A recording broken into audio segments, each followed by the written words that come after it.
आज भी पड़ोसन ने पूछा तो बहू ने कहा कि ठंडोबासी।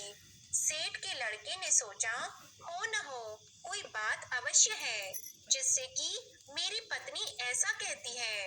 उसने पत्नी से पूछा तुम रोज ठंडोबासी खाया ऐसा क्यों कहती हो जबकि हम सबने एक साथ बैठकर कई तरह के पकवान खाए।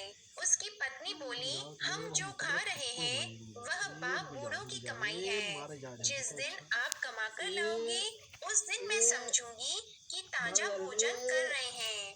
अब एक दिन लड़के ने माँ से कहा मैं एक बड़े शहर में कमाई करने जा रहा हूँ। माँ बोली बेटा अपने पास इतना धन है कि खाया नहीं खत्म होगा।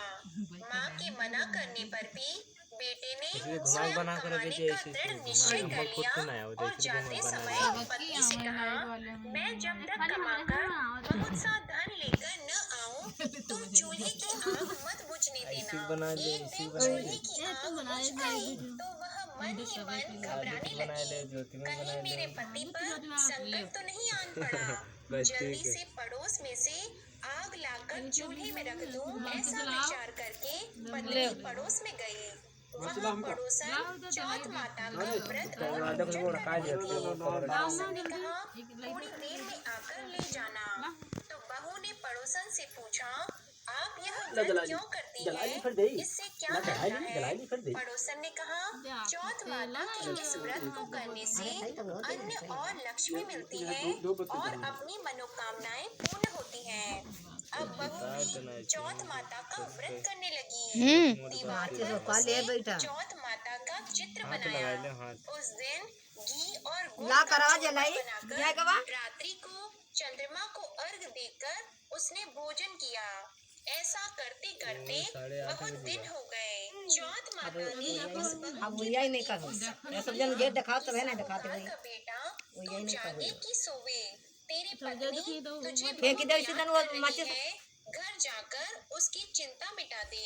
तू दुकान खोलकर कंकु केशर का पकैया बना के बैठ जाना।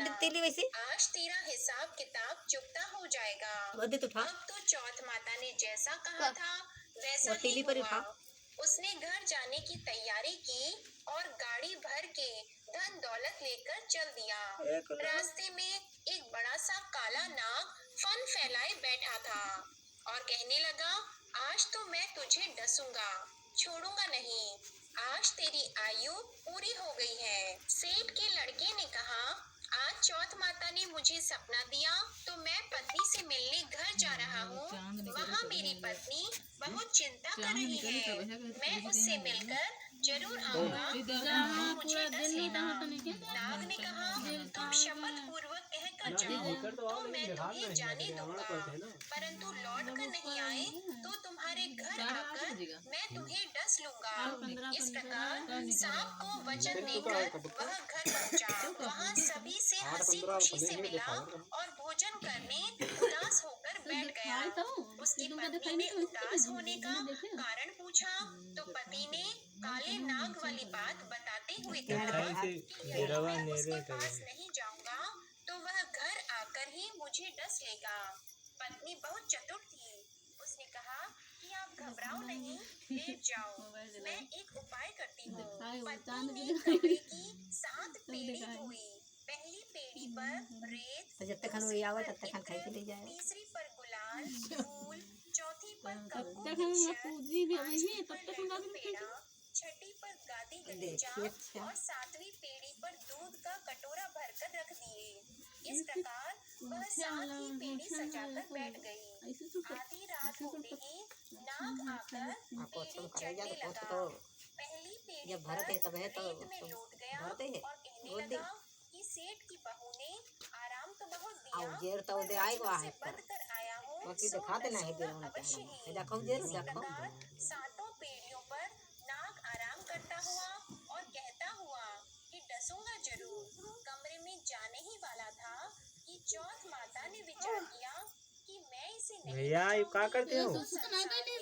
धर्म कर्म और व्रत पूजन को कौन मानेगा। माची तेली खाते का देखी चंद्रमा जी उनका चलाए जाते मुंह फैला रहा उसे बचाने का विचार किया। चंद्रमा जी ने